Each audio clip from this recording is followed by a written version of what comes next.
Hey guys, so I'm smiling, but this video is like no subject to smile about.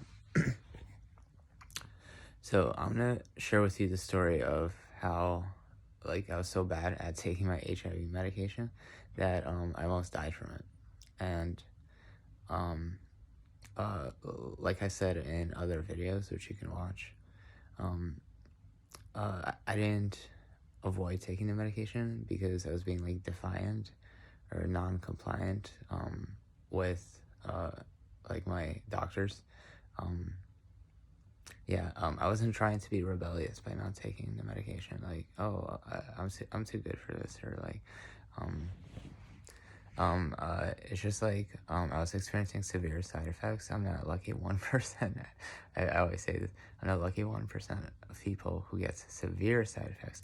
Most people get zero or mild, but I got severe, so I would vomit up food, um, like burning, like in the windpipe, and sometimes the burning got so bad that you puke up like bile, like just like very caustic, acidic, like green stuff, and um, and then like it mixes with your food, and then you're unable to eat.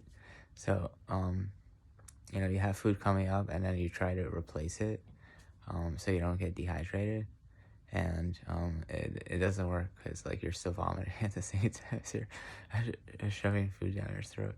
So um, so that's one side effect of the medication. But other than that, it can avoid stuff like what I'm about to tell you. So in on October 11th of last year, 2021, um,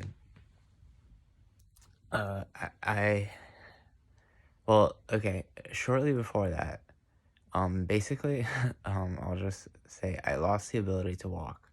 I was walking, but it was like I was drunk. Like my legs were wobbling. I couldn't stand straight. I was going like that, and um, eventually, I just had to lay down all the time. And this like energy deficit, like slowing of metabolism, like serotonin metabolism.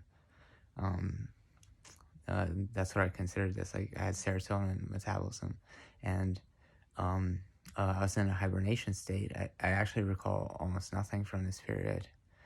I do remember waking up in the hospital. I don't remember getting to the hospital. I don't remember being in the hospital. I remember being discharged from the hospital. So,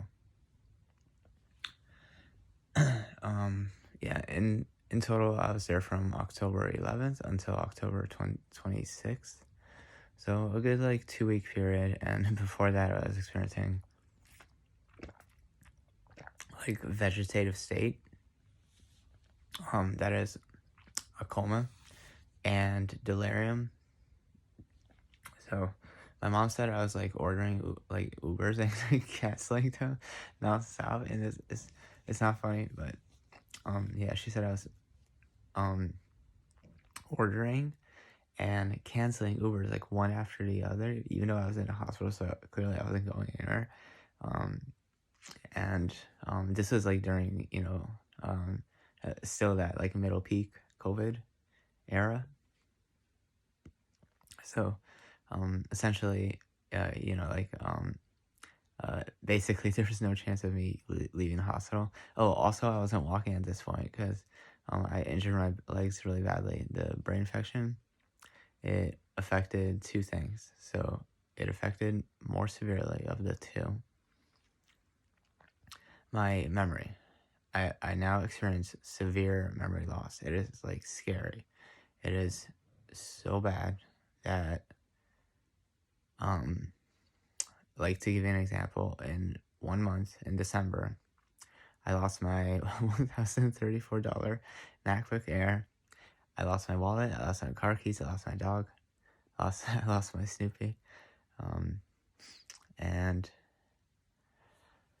I lost like a binder, like a binder that was like dear to my heart. And the reason I lose this stuff is not because I'm like disorganized per se.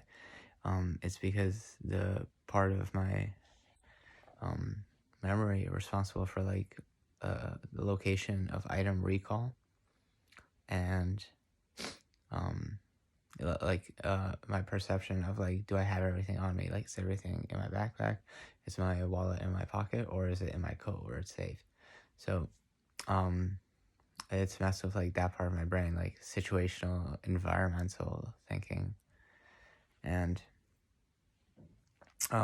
yes, so the memory loss is really quite severe. And another thing it affected to a smaller degree was the ability to walk and muscle coordination and balance. And essentially, like when you are unable to walk straight, I think like everyday tasks become much more dangerous. And so the task that like really screwed me up was walking down the stairs in my own home, which I fell down 3 times, did not break a leg, but I injured my legs pretty badly to the point where they just like swelled up, like blew up. And so like twice the width, not even an exaggeration. It looked like I gained about 50 pounds with my legs alone, but it wasn't fat. It was like fluid, like lymph fluid. And I wish I had done what's called a lymph drainage massage. Um, yeah, lymph drainage massage. If you have leg swelling of any sort going on, that is not a good thing. It means like bad circulation overall. Like your body's getting stale. So